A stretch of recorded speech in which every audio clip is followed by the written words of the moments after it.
అలాగే గవర్నెన్స్ అనేటువంటి విషయంలో మంత్రులు, ముఖ్యమంత్రి గారు వారి యొక్క ఆలోచన విధానాలని ఎప్పుడూ గమనిస్తూ ఈ అంశాలు మీ ముందు ఉంచడం కోసం నేను ప్రయత్నం చేస్తున్నాను.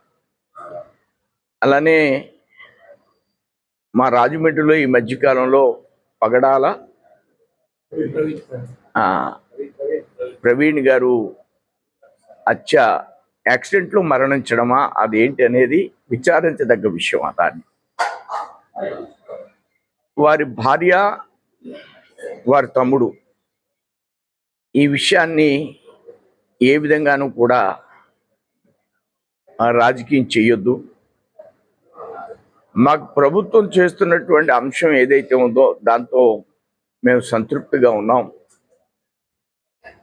దీంట్లో మత వైఖరులు కానీ అలానే రాజకీయాలు కానీ ఇన్వాల్వ్ కావద్దు అనే విషయాన్ని వారు స్పష్టంగా తెలియజేశారు. దానిలో చాలా కోణాలు మనకు కనబడుతున్నాయి.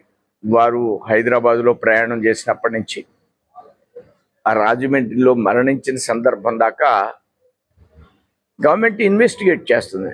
కెమెరాలు అన్నిటిని కూడా వాళ్ళు ట్రేస్ చేయడం కోసం ప్రయత్నం చేస్తున్న సందర్భంలో దాన్ని వైసీపీ చాలా రాజకీయ కోణంతో, నేను ఇప్పుడే పేపర్లో చూశాను, కంటిన్యూషన్ కనబడలేదు నాకు. ఆ రాజకీయం చెయ్యాలి, వాళ్ళ కుటుంబం వద్దన్న రాష్ట్రంలో ఈ మతపరమైనటువంటి అల్లర్ను సృష్టించడం కోసం వైసీపీ ప్రయత్నం చేస్తుంది. దీని వెంటనే నిలుపుదల చేయాలని నేను వైసీపీని డిమాండ్ చేస్తున్నాను. ఏం చేద్దంటే గతంలో అనేక సంఘటనలు జరిగినాయి. చాలా విగ్రహాలు ధ్వంసమైనవి, హిందూ దేవాలయాల విగ్రహాలు. ఎక్కడా ఒక దొంగను కూడా పట్టుకోలేదు. రథ దగ్ధం జరిగింది తూర్పుగోదావరి జిల్లాలో. రాముడి యొక్క చిరఛాందనం జరిగింది. అలానే టిప్పు సుల్తాన్ విగ్రహం పెడతానని ప్రయత్నం చేశారు. ఇలాగా అనేక రకాల సంఘటనలు హిందుత్వానికి వ్యతిరేకంగా జరిగినప్పుడు కూడా వారు మాట్లాడినటువంటి పరిస్థితి.